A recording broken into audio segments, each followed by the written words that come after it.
What's up, guys, and welcome back to my reading journey. Hope we're all doing absolutely fantastic. And today, as usual, we're gonna continue with the Daily Stoic, and I'll read two more meditations out of this great book. So let's get started with the first one. What would less look like? Let us get used to dining out without the crowds, to being a slave to fewer slaves, to getting close only for their real purpose, and to living in more modest quarters. Seneca and Tranquility of Mind. The writer Stefan Zweig, known for this Stoic Ask Your Wisdom, was at one point one of the best-selling authors in the world, only to have his life destroyed by the rise of Hitler. It is a sad yet timeless rhythm of history. Politicians are run out of office for taking a stand we later recognize as courageous. Countless hardworking and prosperous couples have their money stolen by financial crooks.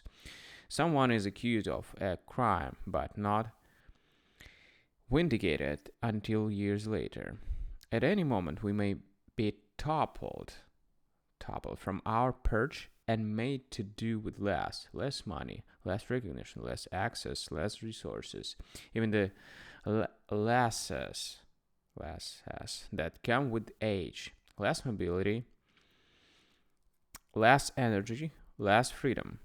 But we can prepare for that in some way by familiarizing ourselves with what that might feel like.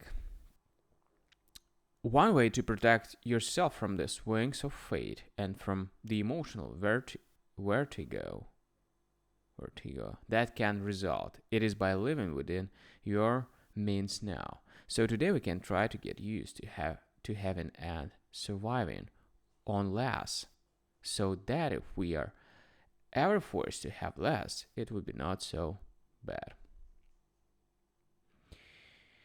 Be down to earth or be brought down. Zena always said that nothing was more unbecoming than putting on airs, especially with the young. Diogenes Laertius, Lives of the Eminent Philosophers.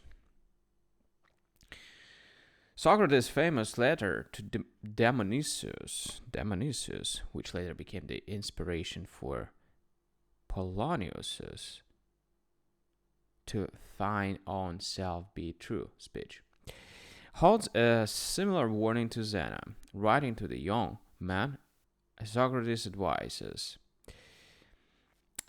Be a fable in your relations with those who approach you, and never haughty. For the pride of the arrogant, even slaves, can hardly endure. Be a fable in your relations with those who approach you, and never haughty. For the pride of the arrogant, even slaves can hardly endure.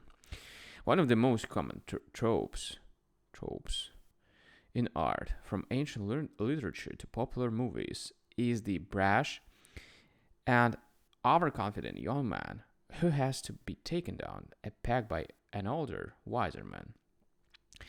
It's a cliche because it's a fact of life. People tend to get ahead of themselves, thinking they've got it all figured out and are better than those that don't.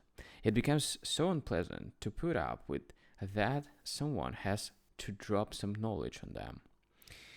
But this is an eternity avoidable confrontation.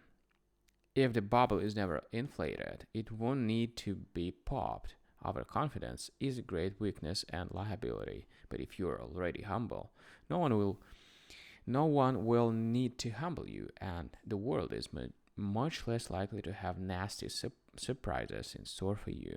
If you stay down on earth, no one will need to bring you, oftentimes crushingly, so back down. Alright, guys, thank you for joining me today on this reading session, and we're going to continue as usual, but tomorrow. Thank you for joining. See you tomorrow. Bye.